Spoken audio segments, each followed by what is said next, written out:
block, and people fought and fled. They died of the plague, and they died of proximity to each other. When there weren't enough people in charge of keeping the lights on, the cities went dark. When the sirens quit, the rules gave out. Some people had been waiting their whole lives to live lawlessly, and they were the first to take to the streets. Some people knew that would happen. They knew better than to open their doors when they heard cries of help. Others didn't. What disease cannot do, people accomplish with astonishing ease.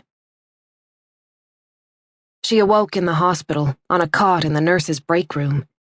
There was no chart on her bed, and her name tag was missing. The woman knew who she was and where she was, but everything else was gone. Her mouth and throat felt like she hadn't had a drink of water in days. It took her a while to get her bearings. She tried light switches and stared at machines that wouldn't turn on, stupefied by their disobedience. She stopped at the first body she saw, checking for a pulse. She stopped at the second and the third before she got the idea. She ran out of the building, blundering into an emergency exit. No alarm sounded. The sun was bright and bouncing off the fog that had just begun to rise over the bay.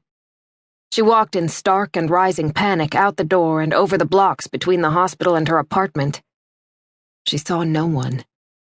No buses ran, no cars moved on the streets. The stoplights were dark.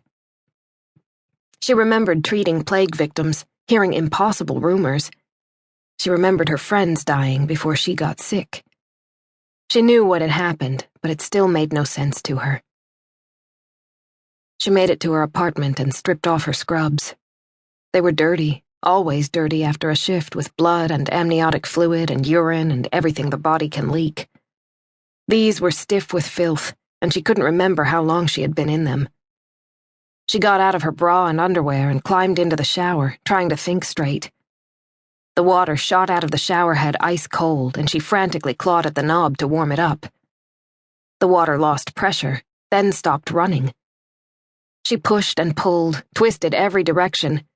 She tried the tap in the sink. Nothing came. Cold and naked, she walked to her kitchen. The bananas were black and the bread was green. She found a box of crackers and sat on the couch. She hit the button on the remote to try her TV, but it didn't turn on. She sat staring at it anyway, shoveling crackers until the salt was too much. In the warm fridge, she found a bottle of Gatorade and drained it, standing there with bare feet. She walked out of the kitchen and stood in her living room.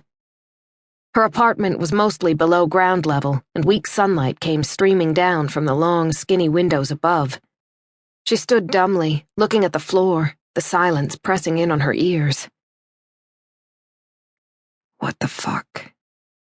What the fuck? The question repeated quietly for a long time. The answer did not come. She put on a pair of panties and an old t-shirt and climbed into bed. She burrowed down into her own smell, the most familiar and comforting place in the world, and she refused to think. She slept for nearly a day. It was an hour or two before dawn when he woke her. He was in bed with her, his weight pushing down on the edges of the mattress and shifting her side to side. She stirred for a second and thought it was Jack come home to her. She sat up, smiling, the whole thing forgotten for that one golden second before full consciousness took hold. He pushed her back down by her shoulders, and he was breathing hard. She knew everything at once, every awful thing. Everyone was dead. This was not Jack. She was alone. He let go of one shoulder to reach down and unzip. He moved the hand holding her down to her neck and pushed the crotch of her panties to one side with the other. He was crushing her throat, using his weight above her to keep her from rising or getting her breath.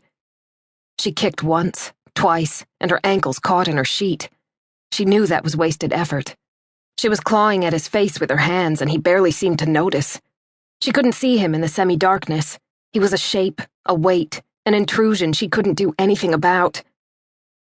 He pushed against her, trying to force his way in. She turned her hips, pulling them back, twisting right and left, drawing her knees together. He swore and wrestled with her, pushing her legs back.